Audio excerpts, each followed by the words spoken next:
Hello, everybody, and welcome to the September 17th, 2018 edition of the Ephrom Josine Show. I am your host, Ephrom Josine. Yeah, we have to do another widescreen episode. I wasn't able to get my laptop to work as well as I would like. I'll just leave it at that. Anyway, Brett Kavanaugh is literally the worst. There's no better way to put that than he's literally the worst. Although that's on purpose, and I'll explain why that's on purpose in a minute.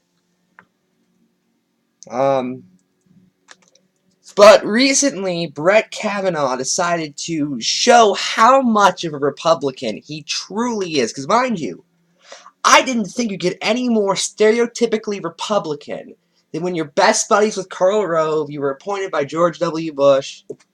I think he was buddies with Reagan at one point even. But he found the most Republican thing you could do. Get accused of sexual harassment. Or no, I think it's assault in this case. Now, of course, mind you, for a normal justice, it doesn't have much to do with whether or not they'll be confirmed. Just ask Clarence Thomas about that. He was also accused of sexual harassment, and he's been on the court a good 20 years at this point. Yeah, I think he was confirmed in 91. It's been 27 years. And he's still on the court to this day. Never once asked a question from the bench, by the way. Just figured that needed to be noted. Because he just always knows which way to vote, because he's Clarence Thomas. He always knows to vote with the Republicans. But let's actually look at the Kavanaugh accusations real quick. Now, mind you, I hadn't covered it yet, because I wanted to wait for a bombshell like this. But the accusations have been going on for quite a while. Okay, we've known for a while that Brett Kavanaugh has been accused of sexually harassing someone. We just didn't know who. Here's what Judd Langham on Twitter said. To review, Kavanaugh's accuser is now on the record. Her name is Christian Baisley Ford. Ford has offered a detailed account of sexual assault by Kavanaugh. Ford's accounts collaborate by therapist notes from 2012. Ford passed polygraph test by former FBI agent. Okay, so we know that this woman has accused him of sexual assault. She has a detailed account. A therapist from 6 years ago, the detailed account, and she's passed a lie detector. So I would say, under normal circumstances, this is why we shouldn't confirm him. However, I think Donald may be trying to do a trick here. Let me explain. You see, if you noticed, one of the main things he campaigned on was replacing Scalia with someone just as conservative, if not more than him. He even said at a rally once that Justice Scalia was a great man.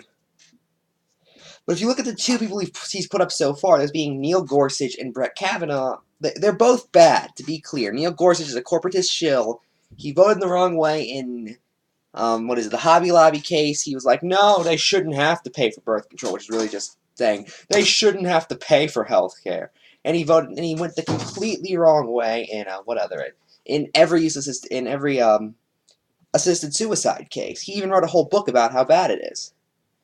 And Kavanaugh, but mind you, Gorsuch has never done anything far right. He's never, for instance, been against gay marriage or anything. Kavanaugh is also on that level where he said in the past that he'll respect abortion rights, although he also does that thing where, I'm for the spirit of the law, which essentially means I'm going to do whatever I want. However, what I think is going on here, and I may sound crazy, but I swear I have evidence to back this up, mainly just human behavior, is what Donald and Republicans are trying to do is they're trying to put someone so scandal-ridden like Kavanaugh up. Someone who is such obviously a bad justice that the Dems are obviously going to reject, and there are probably going to be 2 or 3 Republicans. Jeff Flake's probably going to be one of them. Who'd be like, I'm going to vote against Kavanaugh, even though you vote with Donnie 90% of the time. But okay.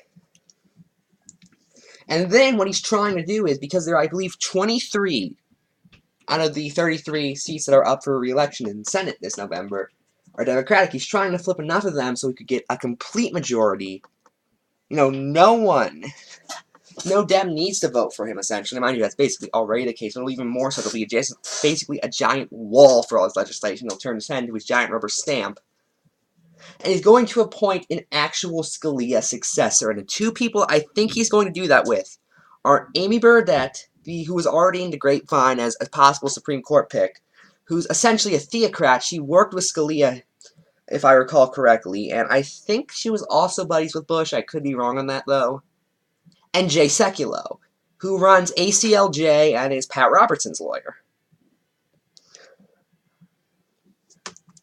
And that's more than like, and I remember I saw both Matt Walsh and Ben Shapiro even brag about on Twitter, these silly leftists think they can get rid of Kavanaugh, well, we'll just put up Burdett. And then we'll actually make gay marriage illegal, which is a threat. That's not even playing politics, that's literally a threat. That's putting a gun to someone's head and saying, listen, if you don't agree with me, I'll shoot you. That's basically what Walsh did there, or what Walsh wanted to do there, let's be real here.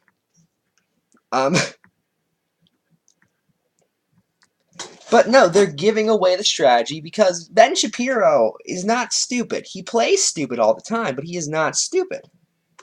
And Matt Walsh, I don't think he understands reality very well, but I don't think he's stupid. I think he's smart enough to understand strategies. Mind you, neither of them are smart enough to keep their mouths shut about it. But if they can actually, because especially Shapiro is really popular right now with young conservatives, if he could specifically open up this idea that we need to confirm Kavanaugh or get Burdett, and he could create a red wave in the Senate large enough to the point where we'll get Burdett and Kavanaugh if Ginsburg retires, and Sekulow maybe. Who knows? Who knows who's going to retire in the next 2 years? I mean, we're at an average of 1 a year for this administration so far. And Kavanaugh, in this scenario, is basically a throwaway for Burdett and Sekulow. And don't forget, Donnie is buddies with Pat Robertson. A lot of people seem to forget that. So there'd be no reason he wouldn't appoint Pat Robertson's own personal lawyer. So all of this is adding up into something truly evil. And my message to the Democrats is don't fall for it. Whatever you do, do not fall for it.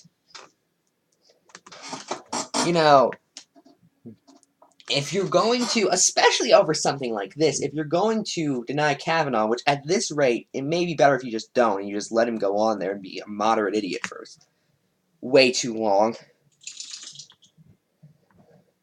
But at the very least, do it for reasons that aren't the sexual assault allegations.